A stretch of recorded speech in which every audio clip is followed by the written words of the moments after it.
Hi tears, welcome back. எல்லாரும் எப்படி இருக்கீங்க? நல்லா இருக்கீங்களா?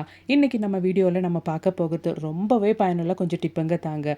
ஒரு கைப்பிடி அளவுக்கு உப்பு இருந்தால் போதும். நீங்கள் நினச்சி கூட பார்க்காத நிறைய விஷயம் நம்ம செஞ்சிடலாம். அது மட்டும் இல்லைங்க, நம்ம வீட்டுக்கு சுற்றிலும் ரொம்பவே தொல்லையான எலி, பெருச்சாழி இதுங்களையெல்லாம் நம்ம வீட்டு பக்கமே வராதபடி செய்யக்கூடிய அருமையான டிப்புங்க தான் இன்றைக்கி நம்ம வீடியோவில் நம்ம பார்க்க போகிறோம். எல்லோருமே வீடியோ ஒன்று ஃபுல்லாக ஸ்கிப் பண்ணாமல் பாருங்கள் ஃப்ரெண்ட்ஸ். அப்போ நமக்கு டைம் வேஸ்ட் பண்ணாமல் நேராக வீடியோக்குள்ளே போயிடலாம். அப்போ நமக்கு நம்மளோடது முதல் டிப்பு பார்த்துடலாங்க.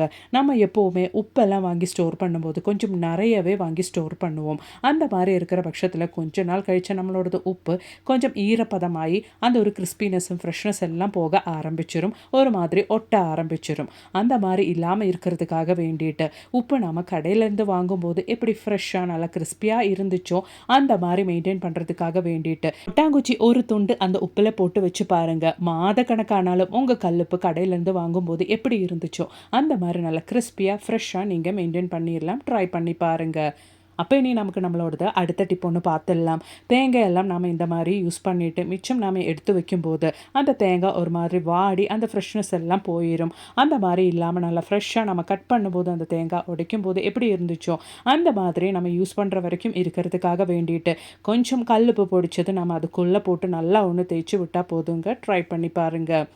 அப்போ இனி நமக்கு நம்மளோடத அடுத்த டிப் ஒன்று பார்த்துடலாம். நம்ம நிறைய சர்க்கரையெல்லாம் வாங்கி ஸ்டோர் பண்ணி வைக்கிற டைமில் சர்க்கரையில் நிறைய எறும்பு வர்றதுக்கும் அது மாதிரி ஒரு மாதிரி ஈரப்பதம் வர்றதுக்கெல்லாம் சான்சஸ் இருக்குது. அந்த மாதிரி இல்லாமல் இருக்கிறதுக்காக வேண்டிட்டு கொஞ்சம் ஒரு பிஞ்சு சால்ட்டுக்கும் கம்மியாக நம்ம போட்டு நல்லா ஒன்று இந்த மாதிரி மிக்ஸ் பண்ணி விட்டுட்டிங்கன்னா எறும்பு தொல்லையும் இருக்காது. சர்க்கரையில் பிசு பிசு தன்மை இல்லாமல் நல்லா ஃப்ரெஷ்ஷாக நீங்கள் மெயின்டைன் பண்ணிடலாங்க. எந்த டேஸ்ட் வித்தியாசமும் இருக்காது. ட்ரை பண்ணி பாருங்கள். அப்போ இனி நமக்கு நம்மளோடது அடுத்த டிப் ஒன்று பார்த்துடலாங்க. நம்ம வீட்டில் இந்த மாதிரி நிறைய பருப்பெல்லாம் நம்ம வாங்கி ஸ்டோர் பண்ணுவோம். அந்த மாதிரி நம்ம ஸ்டோர் பண்ணி வைக்கிற டைமில் சீக்கிரமாக வண்டெல்லாம் அதில் போகிறதுக்கு சான்சஸ் இருக்குது. அந்த மாதிரி இல்லாமல் இருக்கிறதுக்கு மாதக்கணக்கானாலும் பருப்பில் வண்டெல்லாம் புகுறாமல் இருக்கிறதுக்காக வேண்டிட்டு கொஞ்சம் உப்பு போட்டு இந்த மாதிரி நல்லா ஒன்று மிக்ஸ் பண்ணி வச்சு பாருங்கள். மாதக்கணக்கானாலும் நல்லா ஃப்ரெஷ்ஷாக கடையிலேருந்து வாங்கும்போது எப்படி இருந்துச்சோ அந்த மாதிரி மெயின்டைன் பண்ணிடலாம். அப்போ இனி நமக்கு நம்மளோடது அடுத்த டிப் ஒன்று பார்த்துடலாங்க. எப்போவுமே சீக்கிரமாக கொஞ்ச நாள்லேயே வண்டு போகிற ஒரு விஷயம்தான் இந்த ஒரு ரவை. இந்த ரவை நம்ம கடையிலேருந்து வாங்கும்போதே சம்டைம்ஸ் நமக்கு வண்டோட தான் கிடைக்கும். அந்த மாதிரி வண்டு இருந்தாலும் நம்ம கையில் இருக்கிற ரவையில் வண்டு ஏறாமல் இருக்கிறதுக்காக வேண்டிட்டும் கொஞ்சம் உப்பு போட்டு நல்லா மிக்ஸ் பண்ணி பாருங்கள். வண்டு இருக்கிற ரவையாக இருந்தால் வண்டு போயிடும், இல்லைன்னா வண்டே ஏறாது. அப்போ இனி நமக்கு நம்மளோடது அடுத்த டிப் ஒன்று பார்த்துடலாங்க. இந்த மாதிரி நம்ம வெல்லம் எல்லாம் வாங்கி ஸ்டோர் பண்ணுற டைமில் கொஞ்ச நாள் கழித்து எடுத்து பார்த்துட்டிங்கன்னா ஒரு மாதிரி ஒட்ட ஆரம்பிச்சிடும். ஈரப்பதம் நல்லாவே இருக்கும் நம்மளோடது வெல்லத்தில். அந்த மாதிரி ஈரப்பதம் இல்லாமல் நல்லா ஃப்ரெஷ்ஷாக கிறிஸ்பியாக இருக்கிறதுக்காக வேண்டிட்டு கொஞ்சம் கல்லுப்பு பொடிச்சது இந்த மாதிரி போட்டு நல்லா ஒன்று மிக்ஸ் பண்ணிவிட்டு டைட்டாக ஒன்று கட்டிட்டு நீங்கள் எடுத்து வச்சுட்டிங்கன்னா மாதக்கணக்காக நீங்கள் எடுத்து வச்சாலும் அதுக்கப்புறமேட்டு நீங்கள் எடுத்து பயன்படுத்தும் போது நீங்கள் கடையிலேருந்து வாங்கும்போது எவ்வளோ கிறிஸ்பியாக ஃப்ரெஷ்ஷாக இருந்துச்சோ அந்த மாதிரியே நீங்கள் பயன்படுத்திக்கலாம். ட்ரை பண்ணி பாருங்கள். இப்போ இனி நமக்கு நம்மளோடது அடுத்த டிப் ஒன்று பார்த்துடலாம். விலை கம்மியாக இருக்கிற டைமிலெல்லாம் நம்ம நிறைய பூண்டு வாங்கி ஸ்டோர் பண்ணுவோம். அப்படி இல்லைனா இஞ்சி பூண்டு பேஸ்ட்டு அரைக்கிறதுக்கு, இல்லைன்னா நம்மளோடது வீட்டு தேவைக்காக வேண்டிட்டும் நிறைய பூண்டு நம்ம வாங்குவோம். அந்த மாதிரி இருக்கிற பட்சத்தில் எவ்வளோ நாள் கழிச்சாலும் நம்ம பூண்டு முளைக்காமல் நல்லா ஃப்ரெஷ்ஷாக இருக்கிறதுக்காக வேண்டிட்டு இந்த மாதிரி டைட்டான ஒரு கண்டெய்னர் எடுத்துக்கோங்க. அதுக்கப்புறமேட்டு நம்மளோடது பூண்டு நம்ம பல்லெல்லாம் செப்பரேட் பண்ணிவிட்டு அந்த பூண்டோட பல்லெல்லாம் செப்பரேட் பண்ணிவிட்டு நம்ம எப்படி எடுத்து வச்சா ரொம்ப காலத்துக்கு நம்ம அந்த பூண்டு முளைக்காமல் யூஸ் பண்ணலாம் அப்படின்றது பார்த்துடலாம். அதுக்காக வேண்டிட்டு அந்த கண்டெய்னர் எடுத்துக்கலாம். அதுக்கு கீழே நாம் ஒரு பேப்பர் இந்த மாதிரி ஒன்று வச்சு கொடுத்துடலாம். நியூஸ் பேப்பர் அப்படி இல்லைன்னா இந்த மாதிரி கவர் எது வேணாலும் நம்ம வச்சு கொடுத்துடலாம். நான் இந்த மாதிரி ஒரு கவர் தாங்க கீழே வச்சு கொடுத்துட்டேன். அதுக்கப்புறமேட்டு கொஞ்சம் கல்லுப்பு பொடிச்சதை நம்ம இந்த மாதிரி ஒன்று ஸ்ப்ரெட் பண்ணி விட்டுக்கலாம். கல்லுப்பு பொடிச்சது நம்ம ஸ்ப்ரெட் பண்ணி விட்டதுக்கு அப்புறமேட்டு அதுக்கு மேலே நம்ம எடுத்து வைக்க வேண்டிய நம்மளோட பூண்டு இந்த மாதிரி அந்த பூண்டோட பல்லெல்லாம் செப்பரேட் பண்ணி இந்த மாதிரி நம்ம ஸ்டோர் பண்ணிக்கலாம். அதுக்கப்புறமேட்டு அந்த பூண்டுக்கு மேலேயும் நம்ம கொஞ்சம் கல்லுப்பு இந்த மாதிரி ஒன்று ஸ்ப்ரெட் பண்ணிக்கலாங்க. அதுக்கப்புறமேட்டு கீழே நம்ம விரிச்ச அந்த ஒரு பேப்பர் மாதிரி மேலேயும் நான் விரித்து கொடுத்துட்டேங்க. உங்கள் கையில் இந்த மாதிரி பேப்பர் இல்லைன்னா நம்ம நியூஸ் பேப்பர் கூட பயன்படுத்திக்கலாம். நல்லா டைட்டாக உள்ளே இருக்கிற பூண்டு தெரியாதபடி நம்ம போட்டால் போதும். அதுக்கப்புறமேட்டு கண்டெய்னரோட நம்ம பாக்ஸோட மூடி நம்ம போட்டுக்கலாம். இந்த மாதிரி நம்ம ஸ்டோர் பண்ணும்போது நம்மளோடது பூண்டு முளை கட்டாமல் நிறைய நாளுக்கு நம்ம எடுத்து வச்சிடலாம். ஃப்ரிட்ஜில் நீங்கள் ஸ்டோர் பண்ணிட்டீங்கன்னா ஒரு வருஷம் வரைக்கும் இது முளை கட்டாமல் நீங்கள் பயன்படுத்திக்கலாம். அப்போ இனி நமக்கு நம்மளோடது அடுத்த டிப் ஒன்று பார்த்துடலாம். இந்த மாதிரி நம்ம பச்சரிசி கோதம்பு எது பொடிச்சு வச்சாலும் கொஞ்சம் ஜாஸ்தி தான் நம்ம எப்போவுமே பொடிப்போம். அந்த மாதிரி பொடிக்கிற இந்த பவுடரில் எல்லாம் கொஞ்சம் உப்பு இந்த மாதிரி போட்டு நல்லா கலந்து வச்சுட்டிங்கன்னா எவ்வளோ மாதக்கணக்கானாலும் நீங்கள் நல்லா ஃப்ரெஷ்ஷாக பயன்படுத்துவீங்க. வண்டு சில்லு எதுவும் ஏறாமல் நம்ம எடுத்து வைக்கிற நம்மளோடது கோதம்பு பொடி பச்சடி பொடி எது வேணாலும் நம்ம பயன்படுத்திக்கலாம். ட்ரை பண்ணி பாருங்கள். இப்போ இனி நமக்கு நம்மளோடது அடுத்த டிப் ஒன்று பார்த்துடலாங்க. நாம் எப்போவுமே நூல்கண்டெல்லாம் எடுக்கும்போது அந்த நூல்கண்டில் அந்த நூலோட எட்ஜ் பகுதி எடுக்கிறதுன்றதே பெரிய ஒரு டாஸ்க்காக இருக்கும்.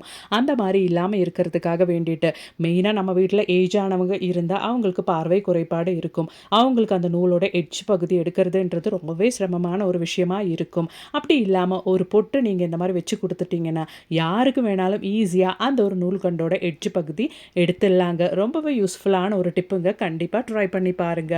இப்போ இனி நமக்கு நம்மளோடது அடுத்த டிப் ஒன்று பார்த்துடலாங்க. ஆல்ரெடி நம்ம பூண்டோட அந்த பல்லெல்லாம் செப்பரேட் பண்ணால் அந்த ஒரு பூண்டோட காம்பு தாங்க நான் எடுத்து வச்சுருக்கேன். இந்த பூண்டோட காம்பெல்லாம் நம்ம தூக்கி போடணுன்ட்டு அவசியம் கிடையாது. அதுக்கு பதிலாக ரொம்பவே அருமையான ஒரு டிப்பு தான் பார்க்க போகிறோம். இந்த மாதிரி நம்ம மாதக்கணக்காக ஸ்டோர் பண்ணுற அரிசியில் போட்டு வச்சிட்டோன்னா அந்த பூண்டோட காம்போட ஸ்மெல்லுக்கு நம்ம அரிசியில் வண்டே வராதுங்க. வருஷக்கணக்கானாலும் ஒரு வண்டு கூட இல்லாமல் நல்லா ஃப்ரெஷ்ஷாக நம்மளோடது அரிசியெல்லாம் மெயின்டைன் பண்ணுறதுக்காக வேண்டிட்டு நம்ம வேஸ்ட்டுன்னு தூக்கி போடுற இந்த ஒரு பூண்டோட காம்பு பயன்படுத்திக்கலாம்.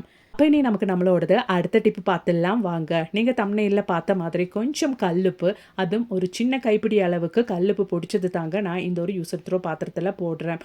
அதோடவே நமக்கு தேவையானது ஒரு 1/4 டீஸ்பூன் அளவுக்கு சின்னமன் தூள் தான், அதாவது பட்டை பொடிச்சது. அதோடவே நமக்கு தேவையானது 2 பல் அளவுக்கு பூண்டுங்க. அது இடித்து சேர்த்துக்கலாம். பூண்டு நம்ம இடித்து சேர்க்கும் போது அதோட தோலோடவே நம்ம சேர்த்துக்கலாம். இதுக்கப்புறமேட்டு நமக்கு தேவையானது சிந்தட்டிக் வினிகர், அதாவது ஊறுகாய்க்கெல்லாம் பயன்படுத்துகிற வினிகர் 1 டீஸ்பூன் அளவுக்கு சேர்த்துக்கலாம். அதோடவே நமக்கு தேவையானது ஒரு 1/4 டீஸ்பூன் அளவுக்கு ஹார்பிக் தாங்க. இப்போ நம்ம சேர்த்து கொடுத்த இன்க்ரீடியன்ட்ஸ் எல்லாம் நல்லா ஒன்று மிக்ஸ் பண்ணிக்கலாம். அப்படியே மிக்ஸ் பண்ணிவிட்டு நம்ம ஒரு அரை ஹவர் டைமுக்கு ரெஸ்ட் பண்ணுறதுக்காக மாற்றி வைக்கணுங்க. அவ்வளோதான் பாருங்கள், நம்மளோட இன்க்ரீடியன்ட்ஸ் எல்லாம் நல்லபடியாக மிக்ஸ் பண்ணியாச்சு. இப்போ இந்த மாதிரி நம்ம க்ளோஸ் பண்ணிட்டு ஒரு அரை ஹவர் டைமுக்கு அப்படியே ரெஸ்ட் பண்ணுறதுக்காக வச்சிடலாம். இப்போ அரை ஹவர் டைம் முடிஞ்சிருச்சு பாருங்கள். நல்லா அந்த ஒரு சிந்தட்டிக் வினிகரில் நம்மளோடது பூண்டு, ஹார்பிக்கு, சின்னமன் பவுடர், அதோடவே நம்ம சேர்த்து கொடுத்த உப்பெல்லாம் நல்லாவே ஊறிடுச்சு. அதோடவே ஒரு 1/4 லிட்டர் அளவுக்கு தண்ணி ஊற்றிக்கலாம். தண்ணி ஊற்றினதுக்கு அப்புறமேட்டு நம்ம நல்லா ஒன்று மிக்ஸ் பண்ணிக்கலாங்க. அவ்வளோதான், நம்மளோடது சொல்யூஷன் இங்கே ரெடி ஆயிருச்சு. இந்த ஒரு சொல்யூஷன் மட்டும் போதுங்க. நம்ம வீட்டில் தொல்லையான எலி, பெருச்சாழி, பாம்பு இதுங்களையெல்லாம் நம்ம வீட்டு பக்கமே வராதபடி செய்யறதுக்கு. அதுக்காக வேண்டிட்டு நம்ம ஒன்று ஃபில்டர் பண்ணிக்கலாங்க, வடிகட்டி எடுத்துக்கலாம். அவ்வளோதான், நம்மளோட சொல்யூஷன் ரெடி ஆயிருச்சு. இப்போ ஒரு பாட்டிலுக்கு மாற்றிக்கலாம். நான் இங்கே என்னோடது லிக்விட் டிஷ் வாஷ் முடிஞ்ச அந்த ஒரு பாட்டில் தாங்க ரியூஸ் பண்ணிட்டு வரேன். சும்மா தூக்கி போடுறதுக்கு நம்ம இந்த மாதிரி பர்பஸுக்கெல்லாம் இந்த ஒரு பாட்டில் பயன்படுத்திக்கலாம். உங்கள் கையில் இந்த மாதிரி பாட்டில் எல்லாம் இல்லைன்னா சின்ன பாட்டில் ஏதாச்சும் இருந்தால் அதோட மூடியில் ஹோல்ஸ் போட்டுட்டு கூட நம்ம பயன்படுத்திக்கலாம். இப்போ நம்ம ரெடி பண்ண இந்த ஒரு சொல்யூஷன் மாத கணக்கானாலும் கெட்டு போகாதுங்க, நம்ம சிந்தட்டிக் வினிகர் பயன்படுத்துனதுனால. முதல்ல நம்ம இந்த ஒரு சொல்யூஷன் கிச்சன் சிங்கில் தாங்க ஊற்ற போகிறோம். கிச்சன் சிங்க்கு வழி நம்ம நைட்டு தூங்குகிற டைமில் நமக்கு தெரியாமல் அந்த ஒரு கிச்சன் சிங்கோட பைப்பு வழி பல்லி, கரப்பானெல்லாம் வர்றதுக்கு ரொம்பவே சான்சஸ் இருக்குது. அது வராமல் இருக்கிறதுக்கு வாரத்தில் ஒரு நாள் இந்த மாதிரி செஞ்சால் போதும். அதோடவே நம்ம வீட்டுக்கு சுற்றிலும் ரொம்பவே தொல்லையான எலி, பெருச்சாழி, பாம்பு இதுங்கெல்லாம் வராமல் இருக்கிறதுக்காக வேண்டிட்டு சாயந்தர டைமில் நம்ம வீட்டுக்கு சுற்றிலும் இந்த ஒரு சொல்யூஷன் இங்கே ஸ்ப்ரே பண்ணால் போதும். இதில் நம்ம பூண்டு, cinnamon powder, synthetic vinegar, Harpic எல்லாம் சேர்த்துருக்கிறதுனாலேயே, அது மட்டும் இல்லை உப்பும் சேர்த்துருக்கிறதுனால அந்த ஒரு ஸ்மெல்லுக்கு இதுங்கெல்லாம் நம்ம வீட்டு பக்கமே வராதபடி ஆயிருங்க. கண்டிப்பாக ட்ரை பண்ணி பாருங்க.